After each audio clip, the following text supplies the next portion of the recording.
तो hello everyone.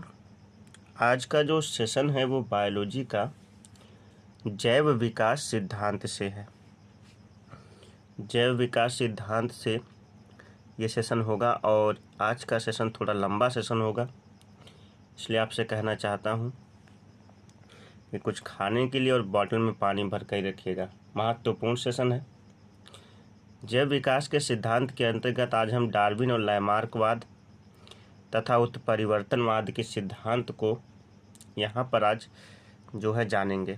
और ये तीनों टॉपिक आप जानते हैं, डार्विन, लैमार्क और उत्परिवर्तनवाद कितना महत्वपूर्ण है। स्पेशली ये क्लास 10th के विद्यार्थियों के लिए बहुत ही ज़्यादा महत्वपूर्ण है। तो इस सेशन को पूरा देखिएगा। जितनी भी वीडियो को आप चाहे तो किसी भी मूड में लगा करके देख सकते हैं। और बड़ी बात यह है कि यह वीडियो आपके लिए ऑडिबल भी होगी, आप इसे लगा के सुन भी सकते हैं, जिससे आपको सारी चीज़ें धीरे धीरे क्लियर हो जाएंगी।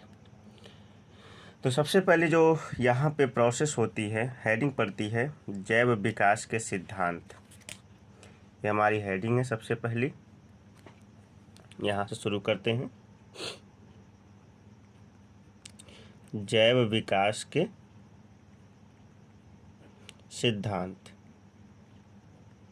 जैव विकास के सिद्धांत का तात्पर्य है, ध्यान दीजिएगा, इसे अगर हम इंग्लिश में देखें तो theories of organic evolution, theories of organic evolution. लेकिन यहाँ हम इसे आपको जो है इसकी अंग्रेजी नहीं बताने वाले हैं, बल्कि हम इसे समझाने वाले हैं। जैव विकास यानी जीवों में किस प्रकार से विकास हुआ, उसके कौन कौन से क्या है सिद्धांत हैं। जैसे जैव विकास के प्रमाणों से स्पष्ट होता है कि जंतु तथा पादपों की जो नई पीढ़ियां आई ना, यानी जीवों का यहाँ पे जीवों का उत्पत्ति तो हो चुकी है। उत्पत्ति के बाद अब उनका शरीर दिन प्रतिदिन किस प्रकार से जटिल होता चला जा रहा है, इसके सिद्धांत को यहाँ पर जानना है। इसके सिद्धांत को जानने का तात्पर्य है कि जंतुओं तथा पादपों की नई जातियों की जो उत्पत्ति पहले से उपस्थित जो जातियां थी ना, पहले से जो उपस्थित, ऐसे कह सकते हैं कि सरल या सरलतम कह सकते हैं, सरलतम से जातियां जो है धीरे धीरे सरल बनी, और सरल से जो है यानी सरलतम का मतलब अधिक से अधिक आसान जातियों की शारीरिक संरचना थी, अब वो थोड़ा सा जटिल हो गई, सरल बन गई। और सरल से जब वह जो है सरल जातियां थीं, सरल का मतलब उनके शरीर की संरचना थोड़ी सी आसान थी, अब जब उनमें क्रमिक परिवर्तन हुआ, तो क्रमिक परिवर्तन के द्वारा ये जो है सरलतम जीवों से जटिल जीव बनते गए, और जटिल जीवों से जो है क्या हो गए, जटिलतम जीव बनते चले गए। इन शब्दों को समझने का प्रयास कीजिएगा। सबसे पहले सरलतम था, जीवों का शरीर जो था एक कोशिकी था, तो उसको समझना बहुत ही आसान था। जब वो धीरे धीरे और भी कोशिकाओं से बनता गया तो सरल कहा, लेकिन क्रमिक परिवर्तन के द्वारा वह जटिल होता गया, और जटिल से जटिल आज के जो जीव जंतु पेड़ पौधों का शरीर है वो जटिल ही नहीं बल्कि कैसा है, जटिलतम है। उनके मैकेनिज्म को समझना आसान नहीं है, ठीक है।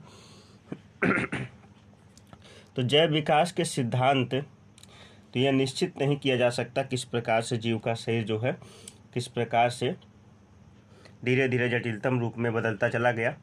और इस सिद्धांत को मुख्य 3 वाद से हम समझ सकते हैं। और आप जानते हैं कि इन तीनों वाद की बोर्ड परीक्षा में क्या इम्पोर्टेंस है। पहला जो है लैमार्क का सिद्धांत, पहला लैमार्क का सिद्धांत, जिसे हम शॉर्ट फॉर्म में कहते हैं लैमार्कवाद। लैमार्कवाद हमने आपसे शुरू में ही कह दिया कि आज का सेशन थोड़ा लंबा होगा। और सेशन लंबा क्यों होगा, इसीलिए लंबा होगा क्योंकि सारी चीज़ों को आज हम जानेंगे केवल एक वीडियो में, ठीक है। तो चैनल पर नए हैं तो ज़रूर सब्सक्राइब कर लीजिएगा, वीडियो को लाइक कर लीजिएगा, और अपने दोस्तों तक जो भी हाई स्कूल कक्षा 10वीं की परीक्षा देंगे या किसी प्रकार की कम्पिटिटिव एग्ज़ाम की तैयारी भी करेंगे, तो उनमें भी ये सेशन बहुत ही ज़्यादा महत्वपूर्ण और बहुत अच्छा वेटेज रखता है। डार्विन, दूसरा सिद्धांत है डार्विन का सिद्धांत, लैमार्किज्म कहते हैं इसे, और इसे कहते हैं, हाँ, इसे कहते हैं डार्विनिज्म सिद्धांत, या इसे हम जो है डार्विनवाद कहते हैं। क्या कहते हैं? डार्विनवाद। एम ऑडिबल और वॉइस अच्छी आ रही होगी, और साथ ही साथ जो है लाइट भी आपके लिए ठीक ठाक है। और तीसरा जो सिद्धांत है उसको कहते हैं उत्परिवर्तनवाद। उत्परिवर्तनवाद,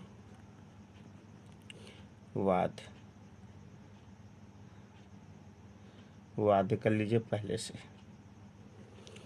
ठीक है, या इसे उत्परिवर्तनवाद यहाँ भी कहते हैं। तो अगर मुझसे कोई पूछे कि इसमें से कौन महत्वपूर्ण है बोर्ड परीक्षा के लिए, मैं कहूँगा ये भी मोस्ट इम्पॉर्टेंट है और ये भी मोस्ट इम्पॉर्टेंट है और फिर ये भी मोस्ट इम्पॉर्टेंट। मोर नहीं कह सकता, मोस्ट ही कहूँगा, क्योंकि आपको तीनों डिग्री पता है। तो यहाँ से तीनों जो है इतने ज़्यादा महत्वपूर्ण है कि लगभग हर साल जो है क्या होते हैं, परीक्षा में पूछे जाते हैं। तो आइए एक एक करके सेशन लंबा चलेगा। सबसे पहला शुरू करते हैं लैमार्क का सिद्धांत।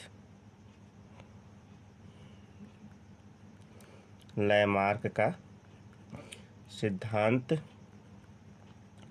या फिर हम इसे क्या कह सकते हैं, या फिर कह सकते हैं लैमार्कवाद।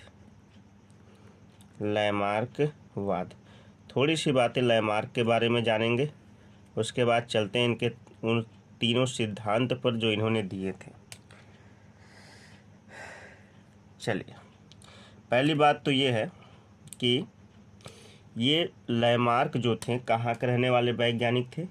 ये फ्रांसीसी वैज्ञानिक थे, फ्रांस के रहने वाले थे। तो ये फ्रांसीसी, ठीक है, सॉरी, यहाँ से ऐसे कर लीजिए, ये फ्रांसीसी वैज्ञानिक थे। और आपकी जानकारी के लिए बता दूं, इनका पूरा नाम जो है जीन बैटिस्ट डी लैमार्क था। आप इनका नाम यहाँ पे लिख लीजिए, इनका पूरा नाम आप बोर्ड में लिखिएगा, जीन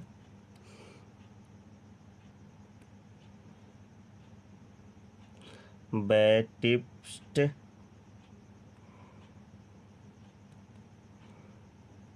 डी लैमार्क, ठीक है। तो इनका पूरा नाम था जीन बैटिस्ट डी लैमार्क, इनका पूरा नाम था, किनका? लैमार्क का पूरा नाम था जीन बैटिस्ट डी लैमार्क, ठीक है। आगे बढ़ते हैं।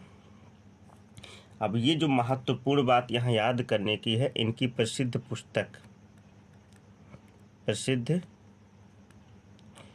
एक पुस्तक है इनकी लैमार्क की, जो कि बहुत ज़्यादा मायने रखती है।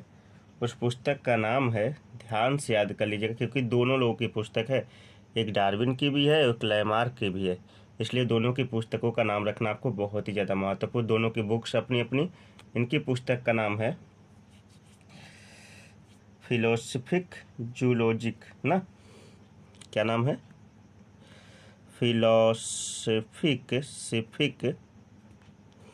जूलॉजिक। और ये भी बात कर दूं कि जो डार्विन तथा लैमार्कवाद की जो दोनों पुस्तकें हैं, उनमें आप लोगों को कन्फ्यूजन भी हो जाता है, ठीक है। तो आप याद रखिएगा, लैमार्क की पुस्तक का नाम है फिलोसफिक जूलॉजिक, ठीक है। इसके आधार पर इनका जो महत्वपूर्ण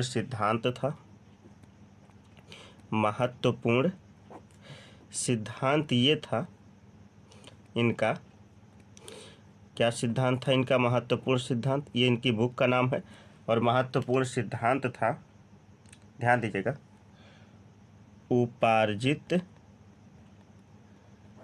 उपार्जित लक्षणों की वंशागति। एक महत्वपूर्ण जो है, उपार्जित लक्षणों की वंशागति का सिद्धांत देने वाले वैज्ञानिक कौन थे? जो थे लैमार्क थे। कौन थे? लैमार्क। तो जैव विकास जीवों का शरीर जब बना तो पहले तो वो सरल था, सरलतम, फिर सरल, फिर क्रमिक विकास के दौरान जटिल और जटिलतम होता चला गया। जैव विकास के सिद्धांत पे मुख्य 3 जो नियम दिए गए हैं, लैमार्क का सिद्धांत पहला है, डार्विन का सिद्धांत दूसरा, उत्परिवर्तन का सिद्धांत तीसरा है। लैमार्क का सिद्धांत या लैमार्कवाद, लैमार्क कहाँ के रहने वाले वैज्ञानिक थे? ये फ्रांसीसी वैज्ञानिक थे। इनका पूरा नाम जीन बैस्टिस्ट डी लैमार्क था।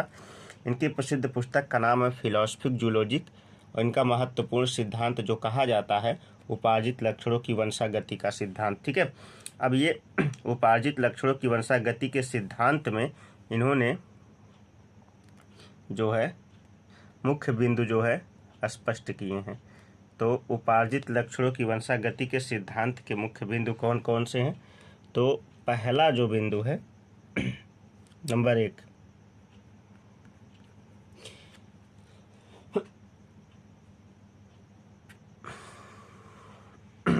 चलते हैं। तो पहला जो बिंदु है उस पहले बिंदु का नाम है वातावरण का प्रभाव। पहला क्या है? यह तो पहला पढ़ चुका है, सॉरी। वातावरण का प्रभाव, वातावरण का प्रभाव। चलिए जानते हैं, इसे इंग्लिश में कहते हैं इफेक्ट ऑफ इन्वायरमेंट ना। वातावरण का प्रभाव ये क्या कहता है? कहता वातावरण में होने वाले परिवर्तनों का जीव पर सीधे प्रभाव पड़ता है। ठीक है, प्रभाव पड़ता है, यानी हमारे इन्वायरमेंट में कुछ भी बदलाव होगा तो उसका जीवों पर यानी हमारे ऊपर सीधा क्या पड़ेगा? प्रभाव पड़ेगा, जिसके परिणाम स्वरूप जीव की शारीरिक संरचना तथा उसके स्वभाव में निरंतर परिवर्तन होते रहते हैं। और यही परिवर्तन जो है होते होते कभी कभी क्या हो जाते हैं? अस्थायी परिवर्तन में क्या हो जाते हैं? तब्दील हो जाते हैं, अस्थायी परिवर्तन बन जाते हैं। इसका कुछ उदाहरण इन्होंने बताया। क्या कहा वातावरण सीधा प्रभाव में? वातावरण में जो भी घटनाएं होती हैं, वातावरण में जो भी घटनाएं होती ना, घटनाएं, उसका सीधा प्रभाव, कैसा प्रभाव? सीधा प्रभाव किस पे पड़ता है? सीधा प्रभाव पड़ता है जीवों पर, जीवों पर। और प्रभाव पड़ते करते कभी कभी यह जो है प्रभाव क्या हो जाता है? जीवों का अस्थायी प्रभाव हो जाता है, जो पीढ़ी दर पीढ़ी चलता है। यानी उनके शरीर में ऐसा परिवर्तन हो जाता है जो कि आनुवांशिक परिवर्तन में गिना जाता है। इसके लिए इन्होंने कुछ उदाहरण भी दिए। सबसे पहले ए पॉइंट में क्या है? जिराफ की अगली टांगों तथा गर्दन का लंबा होना। जिराफ की अगली टांगों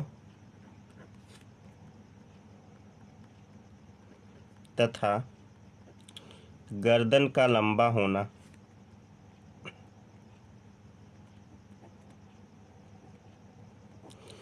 गर्दन का लंबा, इसके पीछे एक कहानी है, उस कहानी को सुन लीजिए। आपको ये पॉइंट याद करने की ज़रूरत नहीं है।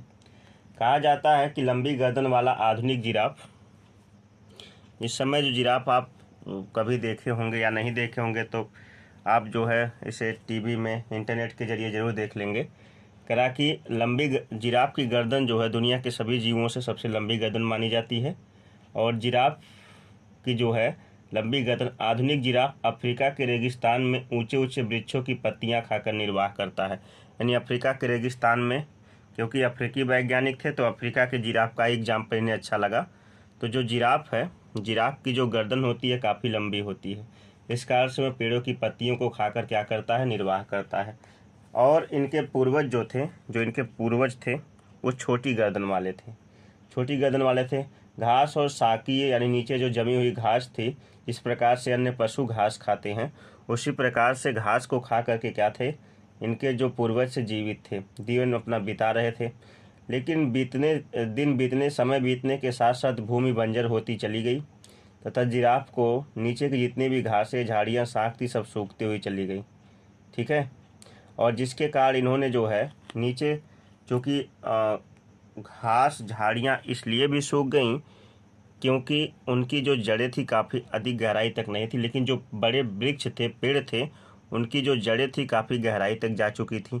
और जड़ें जब काफ़ी गहराई तक जा चुकी थी तो ऐसी स्थिति में केवल वहीं वृक्ष, वहीं पेड़ पौधे ही क्या थे? जीवित थे। अतः जिराफों ने अपनी अगली टांगों को खींचकर गर्दन को ऊपर खींचने के साथ साथ अगली टांगों को उचकाना शुरू कर दिया और गर्दन को ऊपर खींचना शुरू कर दिया और पेड़ों की पत्तियों को खाने लगे। ऐसे ही अगली टांगों में और गर्दन में खिंचाव होने के साथ साथ धीरे धीरे इनमें एक क्रमिक परिवर्तन होता गया। आज के वर्तमान के जो क्या हैं जिराफ जो है पीढ़ी दर पीढ़ी लंबी गर्दन वाले होते चले गए। ठीक है, ये एक जो है वातावरण का प्रभाव रहा। मेंडल का ये पहला नियम था और जिसको हम कहते हैं वातावरण का प्रभाव। इसमें जिराफ की अगली टांगों का वर्णन किया गया। ये बात आपकी समझ में आ गई। अब जो है दूसरा क्या कहते हैं, नंबर 2 जो है बी पॉइंट यहाँ पे लिख रहे हैं। नंबर 2 कहा जाता है सर्प में टांगों का ना होना। सर्प में टांगों का ना होना, लिख देता हूँ, सर्प में टांगों का ना होना, टांगों का ना होना। ये भी एक जो है कहानी ही है, इसे भी सुन लीजिए। सर्प में टांगों का ना होना, कहते हैं कि लैमार्क के अनुसार, लैमार्क कहते हैं कि आधुनिक जो सर्प हैं, वर्तमान समय में जो भी स्नेक हैं, सांप हैं,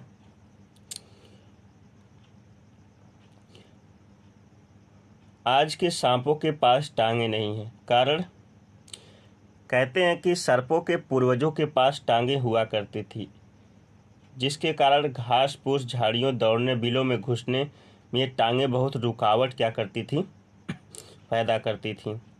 टांगों का उपयोग ना होने के कारण सर्पों ने धीरे धीरे जो है क्या कर दिया, यानी कहने का मतलब जब ये टांगे जो है जैसे ये बिल में घुसते थे या झाड़ियों में भागते तो इनकी टांगें बाधक बन जाती थी, तो सर्पों ने टांगों का इस्तेमाल करना ही क्या कर दिया, बंद कर दिया। जिसके कारण ये टांगें धीरे धीरे जो है घिसते घिसते जो है क्या हो गई, समाप्त हो गई। और वर्तमान समय में जो है जितने भी क्या हैं सर्प हैं उनके पास कोई टांगें नहीं है। ठीक है, तीसरा जो पॉइंट है, तीसरा पॉइंट,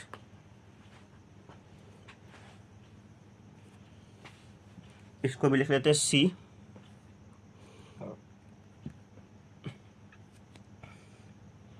सी और डी, इसको सुन लीजिए। सी में करा कि नम स्थानों की अपेक्षा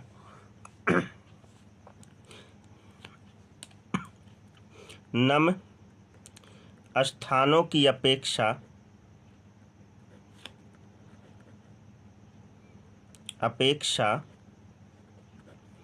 शुष्क स्थानों के जो वृक्ष है ना, नम स्थानों की अपेक्षा शुष्क स्थानों के जितने भी वृक्ष हैं, पेड़ पौधे हैं, उनकी जड़ें जो है काफ़ी लंबी होती चली गई। कारण कि पानी बहुत गहराई में था, नीचे जाने के बाद शुष्क स्थानों पर मिलता है। जैसे रेगिस्तान में चला जाए तो पानी बहुत ज़्यादा गहराई में होगा।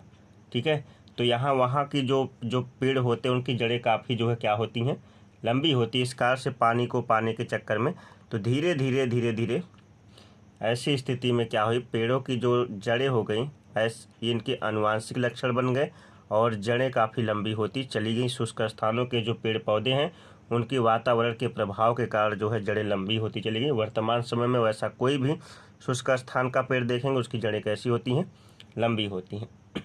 उसके बाद अगला पॉइंट लैमार्क ने बताया, ये पहले पॉइंट के अंतर्गत ही हम चल रहे हैं। वातावरण के प्रभाव के अंतर्गत जिराफ की अगली टांगों का गर्दन का लंबा होना, सर्प में टांगों का ना होना, नम स्थानों की अपेक्षा शुष्क स्थानों के पौधे की जड़ों का लंबा होना, और एक और है चौथा जो कि डी है, छायादार स्थानों पर उगने वाले पौधों का लंबा होना।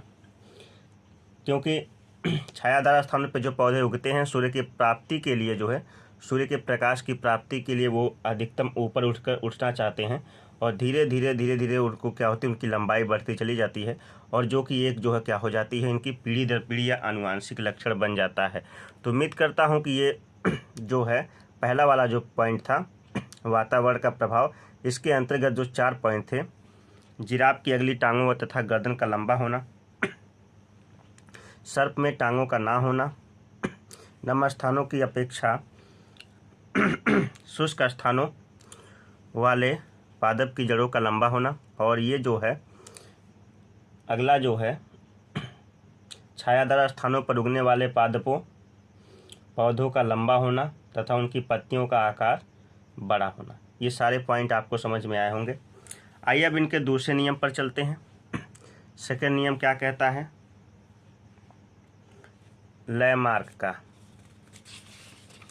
लैमार्क का दूसरा नियम क्या कहता है, आइए इसे जानते हैं।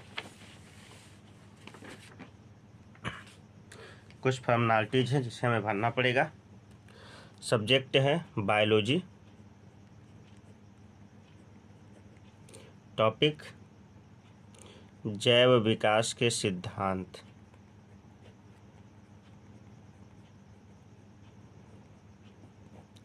क्लास 10th वाले तो मोस्ट इम्पॉर्टेंट है, 12th वाले भी देख सकते हैं, आपकी मर्जी।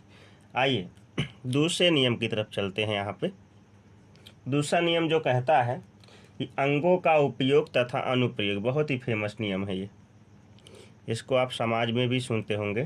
अंगों का उपयोग तथा अनुप्रयोग, कुछ लोग अनुपयोग बोलते हैं, तो अनुपयोग नहीं, ये अनुप्रयोग होता, ठीक है। Use and disuse of organs. चलिए भाई,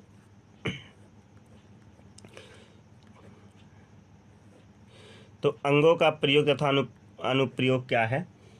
कह रहा कि परिवर्तित नए वातावरण में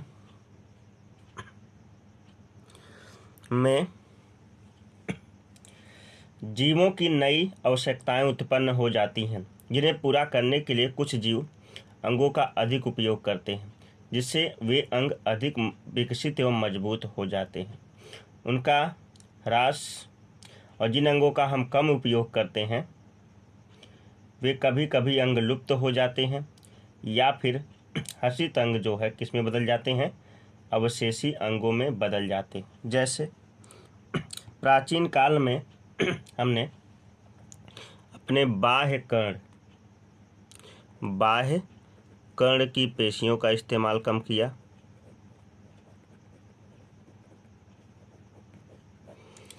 अगला जो है कृमि रूप परिशेषिका,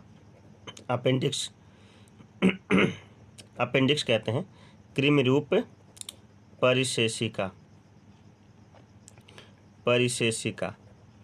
और ये हमारे शरीर के अवशेषी अंग भी हैं। ऐसे अंग जो शरीर में बेकार ही पड़े रहते हैं तथा जिनका कोई कार्य नहीं होता है, उन्हें हम कहते हैं क्या? उन्हें कहते हैं अवशेषी अंग। और ये जिन अंगों का उपयोग हम नहीं करते हैं वो अंग या तो लुप्त हो जाते हैं या हमारे शरीर में क्या बनकर रह जाते हैं? अवशेषी अंग बनकर रह जाते हैं। जैसे हमारे शरीर में क्या क्या अवशेषी अंग है?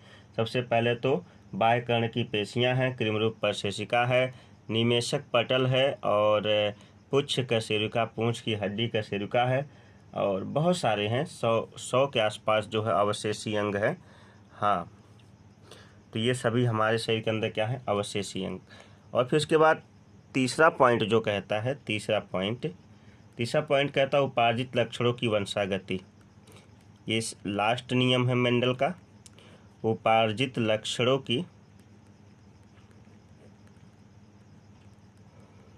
वंशागति।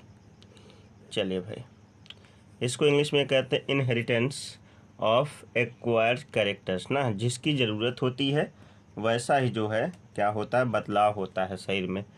इसके अंतर्गत क्या कहा लैमार्क ने कहा कि वातावरण के प्रभाव से अंगों के उपयोग अनुपयोग जीवधारियों के शरीर में विभिन्न लक्षण विकसित होते गए और वे वंशानुगत होते गए, जिसके कारण माता पिता के लक्षण उनके संतानों में पहुंचने से जो है धीरे धीरे पीढ़ियां विकसित हुई। यानी जिन अंगों का उपयोग किया गया वे अंग विकसित हुए। जिन अंगों का, मैं यहाँ लिख देता हूँ, जिन अंगों का उपयोग हुआ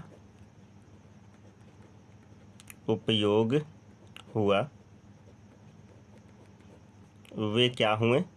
वे सभी विकसित होते चले गए। कैसे चले गए? विकसित होते चले गए। और विकसित ही नहीं हुए बल्कि ये एक आनुवांशिक लक्षण बनते चले गए। मैं शॉर्ट में तो लिख रहा हूँ लेकिन बोर्ड में आपको टोटल लिख के आना है, ठीक है ना। जिन अंगों का उपयोग हुआ वे क्या होते गए? विकसित होते चले गए और पूर्वजों में विकसित होते होते धीरे धीरे ये संततियों में क्या हो गए, एक अस्थायी लक्षण बन गए। और इसी प्रकार से आज के जीव के अंगों का विकास हुआ लय मार्ग के अनुसार। ये तो पूरे लय मार्ग के जो है कितने सिद्धांत थे, 3 सिद्धांत थे। पहले वाले के अंतर भी जो है 4 सिद्धांत थे।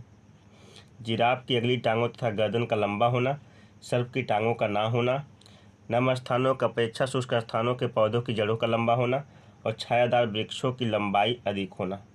और फिर अंगों का प्रयोग अनुपयोग, जिन अंगों का इस्तेमाल होता है वे अगली पीढ़ी में क्या होते हैं, विकसित होते हैं। जिनका इस्तेमाल नहीं होता है वे क्या हो जाते हैं, धीरे पर धीरे समाप्त हो जाते हैं या फिर किस में बदल जाते हैं, अवशेषी अंगों में बदल जाते हैं। अब जो है चलते हैं थोड़ा सा समझते ये है कि लयमार्कवाद की कमियां क्या थी। अभी बहुत पूछ देता है लयमार्कवाद की कमियां। भाई इस संसार ने अगर किसी की बढ़ाई की है तो कुछ लोगों ने बुराई भी की है, इनकी भी कुछ कमियां हैं। चलिए इसे समझते हैं। पहला देखिए, इनकी कमी निकालने वाले कौन कौन से वैज्ञानिक थे और कौन कौन से वैज्ञानिक जो है इनके सपोर्टर थे, इस बात को याद रखिएगा। सबसे पहले लयमार्क का सिद्धांत जहां विचारों के दृष्टिकोण से इतना महत्वपूर्ण उपयुक्त मालूम पड़ता है, वहीं पर लयमार्क की भारी आलोचना भी हुई, भारी बेइज्जती भी हुई। और पहला जो सिद्धांत था नंबर 1, कहाँ से कमी निकली, नंबर 1 याद रखिएगा। यह देखा गया कि अधिक उपयोग में लाने वाले अंग सदैव विकास उनका होता है, परंतु यदि उपयोग कम किया जाए तो अंग का विकास भी कम हो जाता है। तो कुछ लोगों ने कहा कि एक पहलवान का शरीर तभी तक हृष्ट पुष्ट बना रहता है जब तक कि वह अच्छी कसरत करता है और अच्छा भोजन लेता है।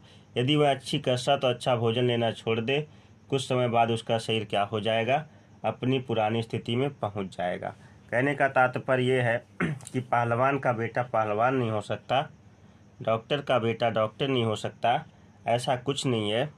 अगर पहलवान ने अपनी शरीर बनाई है तो जो उसका जो बेटा होगा वह जो है वह भी पहलवान निकलेगा। इस बात पर ये तो अनुवांशिक तो नहीं हो सकता, बात समझ रहे ना। ये तो कहीं ना कहीं वातावरणीय परिवर्तन है। दूसरी जो बात इन्होंने कही, पहली बात तो आपको समझ में आएगी, बस इसमें आप इतना याद रखिएगा, पहलवान का बेटा कभी पहलवान नहीं हो सकता जब तक कि वो कसरत आदि को करे ना, ठीक है। दूसरी बात तो उपार्जित गुणों की वंशागति की कल्पना पर जोरदार विरोध हुआ। इस विचारों को धक्का देने का एक बहुत ही बड़ा जो है, बहुत ही जो मुझे बहुत ही ज़्यादा प्रभावित एक्सप्लेन लगता है, उनका नाम था बिजमैन। क्या नाम था, बिजमैन। बिजमैन नामक जो वैज्ञानिक थे, इन्होंने अपना एक प्रयोग किया और इस प्रयोग में ना चूहों को जो है कहा कि चूहों की 80 पीढ़ियों तक, कितनी पीढ़ियों तक, 80 पीढ़ियों तक इन्होंने चूहों की पूंछ को काटा। जैसे चूहा पैदा होता, कोई बच्चा, उसकी पूंछ को काट देते, तुरंत काट देते, तुरंत काट देते, काटते गए काटते गए काटते गए काटते गए, 80 पीढ़ी तक लगातार पूंछ को काटते गए। तो यहाँ देखा गया कि 80 पीढ़ियों तक चूहों के पास तो पूंछ ही नहीं थी। और जब 80 पीढ़ियों तक चूहों के पास पूंछ नहीं थी तो फिर 81वीं पीढ़ी में भी जो चूहा उत्पन्न हुआ ना, उसके पास पूंछ थी और भी स्वस्थ पूंछ थी। तो इस नियम का एक जोरदार आलोचना हुई मेंडल के लयमार्क के उस सिद्धांत की, जो इन्होंने कहा था कि अंगों का उपयोग अनुपयोग। भाई 80 पीढ़ियों तक तो पूंछ काट दी गई थी, पूंछ थी ही नहीं, तो फिर उसका उपयोग कहाँ से होगा। फिर भी 81वीं पीढ़ी में तो पूंछ होनी नहीं चाहिए थी पूंछ, जबकि 81वीं पीढ़ी में पूंछ हुई और काफ़ी विकसित पूंछ हुई है, इस बात को याद रखिएगा, ठीक है। उसके बाद जो है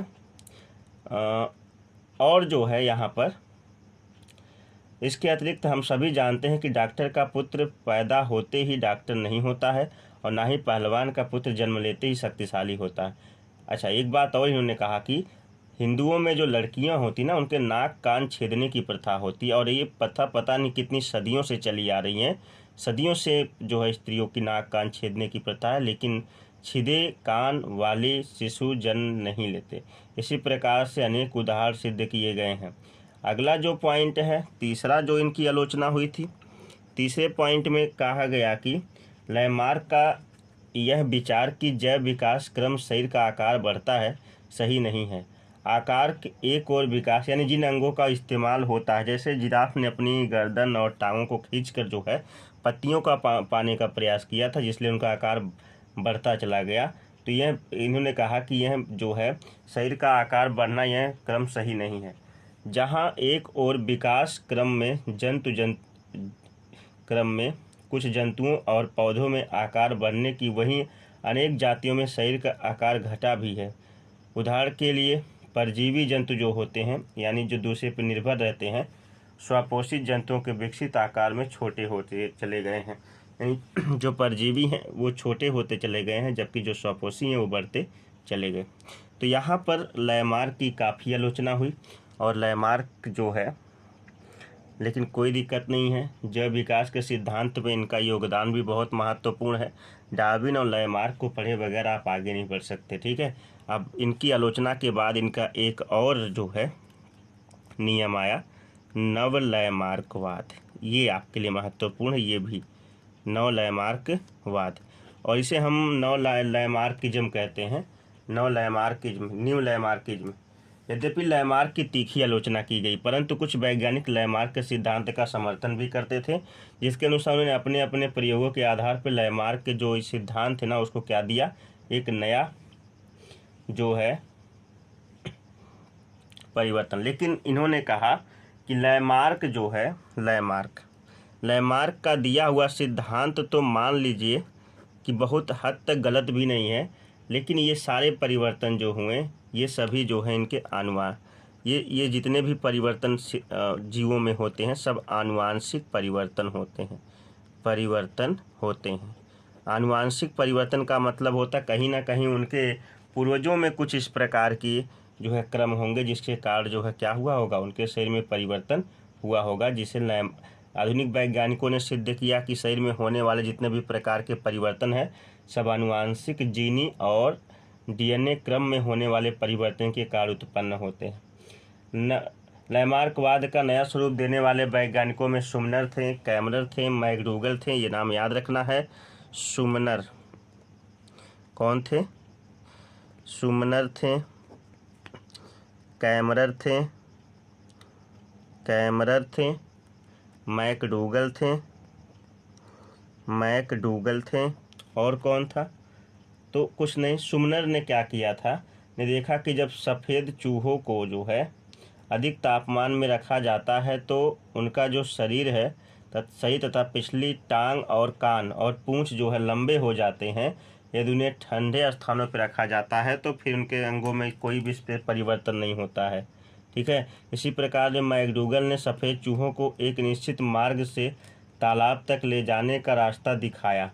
पीढ़ी दर पीढ़ी तालाब से के मार्ग पर जाने के लिए जो है रास्ता दिखाते रहे, और जब अगली पीढ़ी आई तो क्या हुआ कि चूहों को तालाब के मार्ग ढूंढने की आवश्यकता कम पड़ी, वे स्वतः ही जो है उस मार्ग पर पहुंचते चले गए। यहाँ सभी ने इस बात पे ज़्यादा जोर दिया कि हम जो कार्य करते हैं, आने वाली पीढ़ियाँ भी क्या होती हैं, उसी कार्य पर ढल जाती हैं।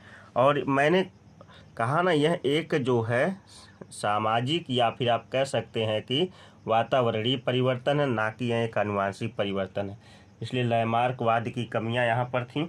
नव लैमार्कवाद भी यहाँ पर हमने सिद्ध कर लिया। लैमार्कवाद यहाँ पे ख़त्म होता है। अब आ गया डार्विन का सिद्धांत। उम्मीद करता हूँ लैमार्कवाद की वीडियो आपको बहुत अच्छी लगी होगी। कोई भी प्रश्न हो लैमार्कवाद से कमेंट बॉक्स में ज़रूर पूछ लीजिएगा।